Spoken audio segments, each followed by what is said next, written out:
Hello friends, ఎస్ఎస్జిడి 2024 final result కోసం అయితే మనందరం వెయిట్ చేస్తున్నాం. ఈ వీడియోలో అయితే రిజల్ట్ ఎప్పుడు రావచ్చు అనేది అయితే మాట్లాడుకుందాం. అంతకన్నా ముందుగా మనకైతే ఎన్నో ఫేక్ నోటీసులు అయితే వైరల్ అవుతున్నాయి.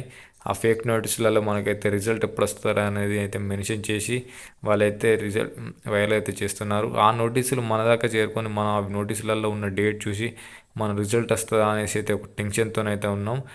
ఈరోజు నోటీసులో ఈరోజు ఉంటుంది, ఈరోజు రాదు, మళ్ళీ ఇంకొక ఫేక్ నోటీస్ తయారు చేస్తున్నారు అట్లనే. అలాంటి ఫేక్ నోటీసులు చాలా వైరల్ అవుతున్నాయి, అవి అన్నిటిని నమ్మకండి. మనకైతే రిజల్ట్ వచ్చేసి అయితే నేను అనుకున్న ప్రకారం అయితే డిసెంబర్ 10th లోపు అయితే మనకి ఫైనల్ రిజల్ట్ వచ్చుతా అని అయితే నేను అనుకున్నా. అలాగే మనం ఇక్కడ చూసుకున్నట్టయితే నేను ఒకసారి స్టాఫ్ సెలక్షన్ కమిషన్ వెబ్సైట్ అయితే చూసుకున్నట్టయితే మనకైతే ఈరోజు 6th డిసెంబర్ ఇక్కడైతే మనకైతే అప్డేట్ అయితే అవ్వడం అయితే జరిగింది. ఇక్కడ లాస్ట్ అప్డేట్ ఆన్ December 6, 2024 అంటే ఈరోజు అయితే వెబ్సైట్ అయితే అప్డేట్ అయింది.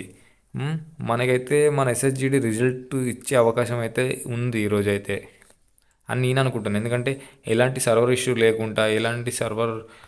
లేకపోతే ఈరోజు వదిలే అవకాశం ఉంటుంది రిజల్ట్. లేకపోతే రేపన్నా లేకపోతే ఈ 10th లోపు అయితే రిజల్ట్ అయితే వదులుతాడు ఖచ్చితంగా, రిజల్ట్ అయితే ఇస్తాడు ఖచ్చితంగా. మనం ఎటువంటి సర్వర్ ఇష్యూ లేకపోతే ఖచ్చితంగా రిజల్ట్ అయితే చూస్తాం. ఎందుకంటే అప్డేట్ అయితే జరిగింది, వెబ్సైట్ అప్డేట్ జరిగిందంటే ఏదో ఒకటి మనకైతే ఈ మన స్టాఫ్ సెలెక్షన్ మన ఎస్హెచ్జిడి కాకుండా ఇంకా వేరేది ఏదన్నా రావచ్చు. మనకు వచ్చిన మార్క్స్కి జాబ్ వస్తుందా రాదా అనేది అయితే చాలామంది అయితే టెన్షన్ అయితే పడుతున్నారు. టెన్షన్ ఎందుకు, మనకి వచ్చిన మార్క్స్తో జాబ్ వస్తుంది, లేకపోతే లేదు. ఒకవేళ జాబ్ రాకపోతే ఏం చేస్తాం, తిరిగి మళ్ళీ ప్రిపేర్ అయ్యి ఆ మార్కుల కంటే ఎక్కువ మార్కులు తెచ్చుకొని 2025 నోటిఫికేషన్లో జాబ్ కొట్టాలి అంతే. జాబ్ రాలేదనే బాధ ఉండాలి, 100% జాబ్ రాలేదనే బాధ, కసి చాలా ఉండాలి.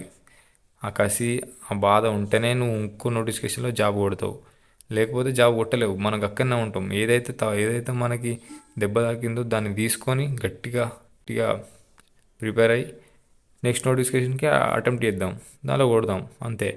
ఈ మార్క్స్ వచ్చినాయి, ఇంత మార్క్స్ వచ్చినాయి, అంత మార్క్స్ వచ్చినాయి, జాబ్ వస్తుందా అని టెన్షన్ అంతా పక్కన పెట్టుర్రు అంతే.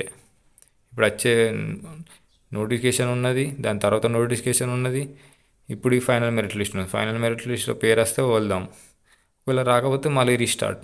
12th ఫెయిల్ సినిమా చూడండి అంత అనుకుంటే, అందులో రీస్టార్ట్ సేమ్ అదే విధంగా మనం రీస్టార్ట్ చేద్దాం, మళ్ళీ ప్రిపేర్ అవుదాం. ఓకేనా? ఈ వీడియో నచ్చితే లైక్ అండ్ సబ్స్క్రైబ్ చేసుకోండి.